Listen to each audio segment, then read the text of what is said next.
भगवान गौतम बुद्ध की कहानी भारतीय इतिहास और धर्म की एक महत्वपूर्ण कथा है। उनकी जीवन यात्रा प्रेरणा और शांति का संदेश देती है। गौतम बुद्ध का जन्म 563 बीसी में वर्तमान नेपाल के लुम्बिनी नामक स्थान पर एक राजा के परिवार में हुआ था। उनका जन्म सिद्धार्थ गौतम के नाम से हुआ था। उनके पिता राजा शुद्धोधन की इच्छा थी कि सिद्धार्थ एक महान राजा बने, इसलिए उन्होंने सिद्धार्थ को दुनिया की दुखों से दूर रखने का प्रयास किया।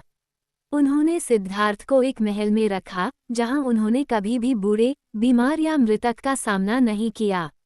एक दिन जब सिद्धार्थ महल के बाहर गए, उन्होंने 4 अद्भुत दृश्य देखे।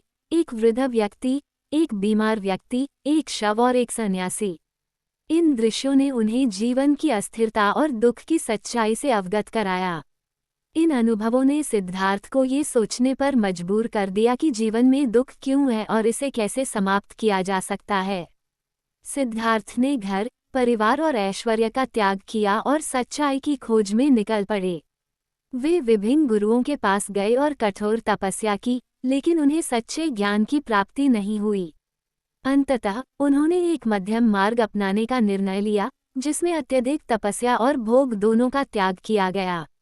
एक महत्वपूर्ण मोड़ तब आया जब सिद्धार्थ ने बोधगया के एक पीपल के पेड़ के नीचे ध्यान लगाते हुए एक लंबा और गहन साधना की। उन्हें ज्ञान की प्राप्ति हुई और वे बुद्ध के रूप में जाने गए, जिसका अर्थ है प्रबुद्ध या जागृत व्यक्ति। इस ज्ञान के अनुसार उन्होंने दुख के 4 आर्य सत्य, 4 सत्य और अष्टांगिक मार्ग 8 फोल्ड पाथ को बताया, जो व्यक्ति को दुख और उसकी जड़ों से मुक्ति दिलाने का मार्ग प्रदर्शित करता है। गौतम बुद्ध ने अपने उपदेशों के माध्यम से शांति, करुणा और अहिंसा का संदेश फैलाया। उन्होंने सिखाया कि दुख का कारण हमारे चित्त में इच्छाएं और जुड़ाव होते हैं। जब हम इन इच्छाओं और जुड़ावों को समाप्त कर देते हैं, तो हम दुख से मुक्ति प्राप्त कर सकते हैं। बुद्ध ने अपनी शिक्षा को व्यापक रूप से फैलाया और भिक्षु और भिक्षुणियों का एक समुदाय स्थापित किया।